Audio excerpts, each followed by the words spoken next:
ഓം നമോ ഭഗവതേ വാസുദേവായ. ഓം ശ്രീ ഗുരുഭ്യോ നമഃ. നാരായണീയം 5-ാം ദശകം, വിരാട് പുരുഷോത്പത്തി. 4-ാം ശ്ലോകം. മായാ സന്നിഹിതോ പ്രവിഷ്ടവപുഷാ സാക്ഷീതി ഗീതോ ഭവാൻ ഭേദൈസ്താം പ്രതിബിംബതോ വിവിശിവാൻ ജീവോऽപി നൈവാപര കാലാദിപ്രതിബോധിതാധ ഭവതാ സഞ്ജോതിതാ ച സ്വയം മായാ സാ ഖലു ബുദ്ധിതത്വമസൃജദ്യോऽസൗ മഹാനുച്യതേ. ഭഗവാനെ, അവിടുന്ന് മായാസന്നിഹിതനാണെങ്കിലും മായയിൽ പ്രവേശിക്കാത്ത വപുസോടു കൂടിയവനായ അങ്ങയെ സാക്ഷി എന്ന് ആചാര്യന്മാർ പ്രകീർത്തിക്കുന്നു. ആ മായയിൽ വ്യത്യസ്ത രീതിയിൽ പ്രതിബിംബതനായി പ്രവേശിച്ച ജീവാത്മാവും മറ്റാരുമല്ല. ആ മായയാകട്ടെ കാലാദികളിൽ ഉണർത്തപ്പെട്ടവളായി അങ്ങയാൽ പ്രചോദിതയായി സ്വയമായി മഹത്തത്വം എന്ന് പറയപ്പെടുന്ന ഈ ബുദ്ധിതത്വത്തെ സൃഷ്ടിച്ചു. 5-ാം ശ്ലോകം.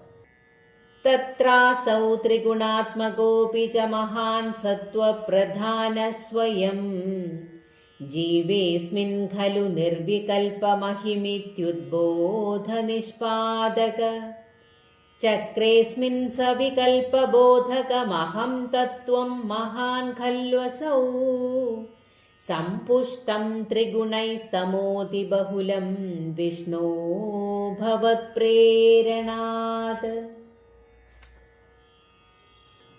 അല്ലയോ വിഷ്ണു ഭഗവാനെ, അവിടുത്തെ പ്രേരണ മൂലം മായാകാര്യത്തിലുള്ള ഈ മഹത്തത്വം ത്രിഗുണാത്മകമാണെങ്കിലും, അതായത് സത്വ രജോ തമോ ഗുണങ്ങൾ ചേർന്നവയാണെങ്കിലും സത്വഗുണപ്രധാനമായി തീർന്നിരിക്കുന്നതിനാൽ അങ്ങയുടെ തന്നെ പ്രതിബിംബമായ ജീവാത്മാവിൽ സ്വയം തന്നെ നിർവികൽപമായ ഞാൻ എന്ന ബോധത്തെ ഉണ്ടാക്കുന്നു.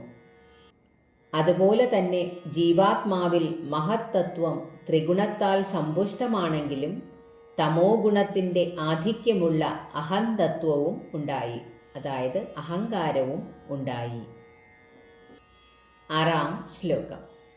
സോഹം ച ത്രിഗുണക്രമാത്രിവിധതാമാസാദ്യ വൈകാരികോ ഭൂയസ്തൈജസതാമസാവിധി ഭവന്നാദ്യേന സത്വാത്മനാ ദേവാനിന്ദ്രിയമാനിനോ കൃത ദിശാവാദാർക്കപാശശ്വിനോ വഹ്നീന്ദ്രാച്യുതമിത്രകാൻ വിധുവിധി ശ്രീരുദ്രശാരീരകാൻ.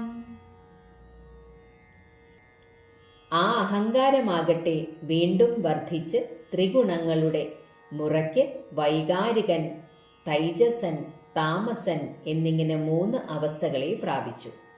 ഇവയിൽ ആദ്യത്തെ സത്വസ്വരൂപത്താൽ ദിക്ക്, വാദം, അർക്കൻ, വരുണൻ, അശ്വിനി ദേവകൾ, വഹ്നി, ഇന്ദ്രൻ, അച്യുതൻ, മിത്രൻ, പ്രജാപതി, ചന്ദ്രൻ, ബ്രഹ്മാവ്, രുദ്രൻ, ക്ഷേത്രജ്ഞൻ എന്നീ ഇന്ദ്രിയാഭിമാനികളായ ദേവന്മാരെ സൃഷ്ടിച്ചു. ഹരേ കൃഷ്ണ.